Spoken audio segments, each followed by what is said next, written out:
Once, a long, long time ago, in a sunny land with rolling hills and fluffy sheep, there lived a man named Jesse. Jesse had a great big family. He had 8 sons, 8 boys running around. The oldest son was named Eliab, tall, strong, very handsome. When people saw Eliab, they would say, "Wow, he looks just like a king."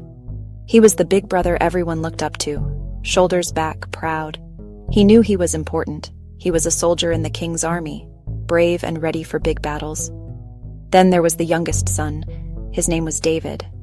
David wasn't tall like Eliab, not a big, important soldier. He was a shepherd boy. He took care of his father's sheep. He led them to green grass and quiet water. He protected them from sneaky wolves and big, growly lions. David didn't look like a king on the outside, a boy with a kind face, a little dusty from the fields. He sang songs to God while watching his woolly friends. He was the little brother, often forgotten. Eliab and his brothers were part of the grown-up world. They went to war for King Saul. They polished spears and shiny shields. They practiced marching and looking very serious. They left for the important jobs, leaving little David behind. David's job seemed small but vital, gentle, brave, patient, watchful. He spent days and nights under the big, wide sky, talking to God, learning about God's wonderful world. One day, Eliab and his brothers were far away from home.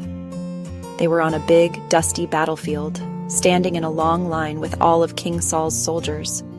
And on the other side of the valley, there was another army. And in that army was a giant. A huge, scary, shouting giant named Goliath. He was so big he made the trees look small. Every single day he would stomp out and yell mean things at God's people. "Send someone to fight me!" But all the soldiers, even tall, strong Eliab, were very, very afraid. Their knees would knock together like noisy knock-knock jokes. Back at home, Jesse, their father, started to worry. He said to his youngest son, David, "I want you to do something for me. Please take this yummy bread and these cheeses to your brothers. Go to the battlefield and see if they are safe and sound." So David packed up the food. He left his fluffy sheep with someone else to watch, and he ran. He ran all the way to the big, scary valley where the armies were. He was just a boy on a delivery trip, bringing snacks for his big brothers. He wasn't a soldier. He didn't have a sword or a shield. He just had a loving heart that wanted to help his family. When David got there, he heard it. He heard the giant's big, booming, rumbly voice. It was a mean voice, full of angry words against God. David saw all of King Saul's soldiers, including his brothers, shaking in their sandals. They were hiding behind rocks and whispering about how big and scary the giant was. No one was being brave. No one remembered that God was bigger than any giant. Their fear had covered up their memory of God's great power. David looked around, and his heart felt sad. David didn't see a giant that was too big to fight. He saw a big bully who was being mean to God. So David started asking questions. When Eliab, the oldest brother, saw David, his face did not smile. He wasn't happy to see his little brother. He wasn't glad to get the yummy bread and cheese from home. Instead, his heart filled up with grumpy, angry feelings. He saw David talking to the soldiers, and his face got hot. "I am more important than you. Who is this little shepherd boy to come here and act so brave? I am the soldier. I am the one who is supposed to be important here." Eliab's heart also had a sneaky feeling called envy. Envy is when you want what someone else has, or you feel yucky when they get attention. Eliab saw the other soldiers listening to David. He saw the spark of courage in David's eyes, a spark Eliab knew he didn't have. He was afraid of the giant, and he was angry his little brother was not. So he used mean words to try to make David feel small and unimportant. He wanted to push David down so that he could feel big again.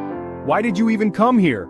Who is watching those few little sheep you have? I know why you're here. You're just a naughty boy who wanted to get out of work and watch the battle." Eliab judged David's heart. He made up a story about David that wasn't true. He didn't see David's love for God or his bravery. He only saw a little brother who he thought was showing off. Eliab was so quick to think the worst because his own heart was full of fear and pride. And it made him see everything in a grumpy, twisted way. Eliab was looking at the outside. He saw a little shepherd boy who should be back in the fields, not on a battlefield.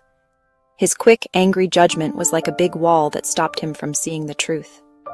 It stopped him from seeing that God was about to do something amazing through his own little brother. But David's heart was different.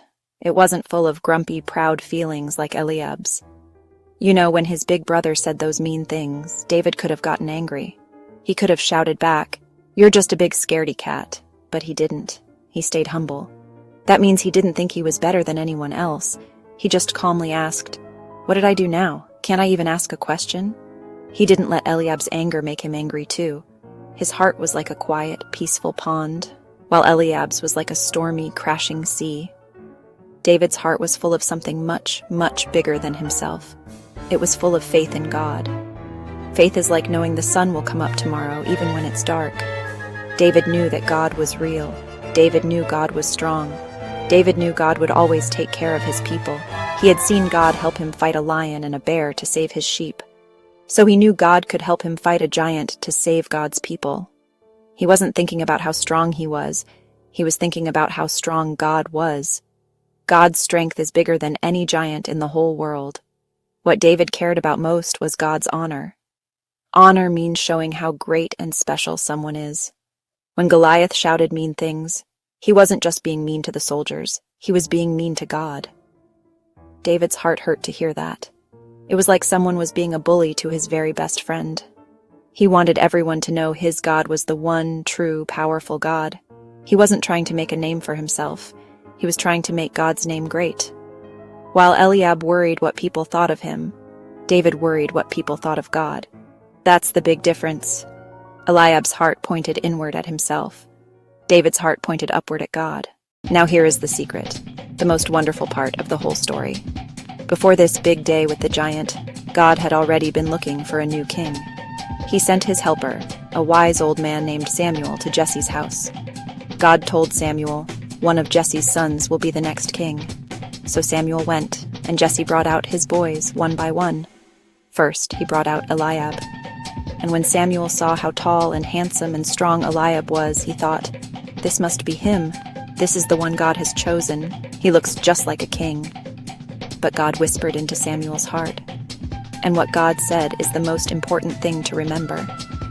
God said, "Don't look at how he looks on the outside. Don't look at how tall he is. I have not chosen him." People look at the outside of a person, but the Lord looks at the heart. God had a secret heart detector. He could see right past Eliab's tall, strong body and see inside to his heart. A heart that would one day be full of pride and envy on that battlefield. God knew that looking like a king on the outside isn't what makes a good king. So Jesse brought his other sons, 7 of them, all tall and strong. But for each one, God said, "Nope, not him, not this one either." Samuel was confused. He asked Jesse, "Are these all the sons you have?" And Jesse said, "Well, there is still the youngest one, but he's out watching the sheep." They had almost forgotten about David. They sent for him, and in came the shepherd boy with a kind face and a heart that was full of love for God. He didn't look like a king, he was just a boy. But God saw his heart, and the moment Samuel saw him, God said, "This is the one."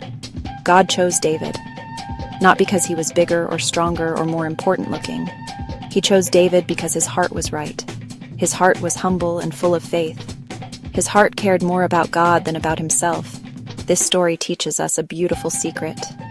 God doesn't care if we are the biggest or the smartest or the most popular. He looks right inside us. And what he loves to see, more than anything else, is a heart that is kind and humble. A heart that loves him most of all. That's the kind of heart God chooses every single time. And that's how a little shepherd boy with a big heart for God became the greatest king Israel ever knew.